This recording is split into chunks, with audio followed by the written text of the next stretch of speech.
In this video, we'll be discussing a new decentralized app called SolOnFomo, which was inspired by the FOMO3D concept back from 2018, but now brought to the Solana blockchain.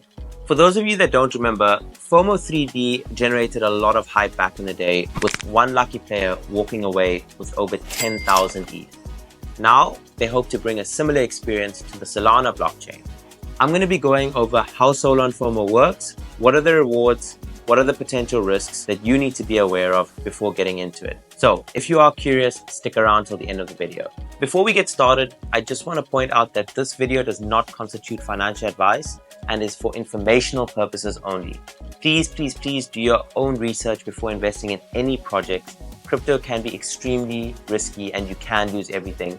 So don't invest what you're not willing to lose. So how does SolOnFomo work? It's pretty straightforward. Essentially, players deposit SOL into a pot with the objective of being the last one to deposit their SOL into the pot before the countdown timer hits 0.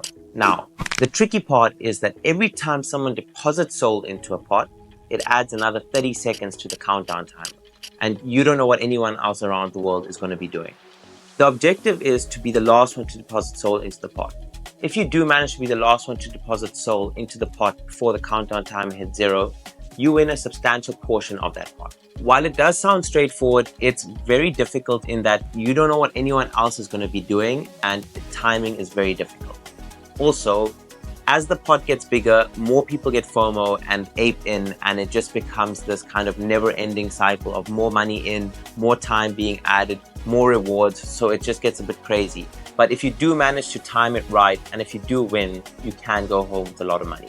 So, how are the deposits and rewards allocated? Every time someone deposits SOL into a pot, 40% of this gets allocated to the prize.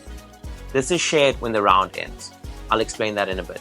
Then, another 40% gets allocated to previous depositors.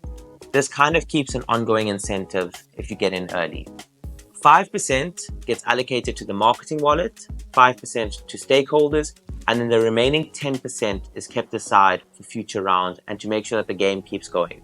Now, when a round ends, from that 40% prize pool, 50% of that goes towards the person who managed to deposit his SOL last before the countdown timer hits 0. 20% gets allocated to players who have unclaimed earnings. Then, of the remaining 30%, 10% gets allocated to the marketing wallet, 10% to stakeholders, and then the final 10% is kept aside to keep the game going and ensure that there are future rounds. So, what are the risks and rewards involved? From the reward point of view, it's quite straightforward. If you do manage to be the last depositor, you win a sizable chunk of the prize. But this is very unlikely, and it's kind of like winning the lotto because it's very competitive and everyone is trying to be that person. If you don't get that though, they still have the 40% that gets allocated to previous depositors. So you can still get some earnings that way. To wrap it up, SolOnFomo brings a familiar concept from Ethereum's past, but to the Solana blockchain.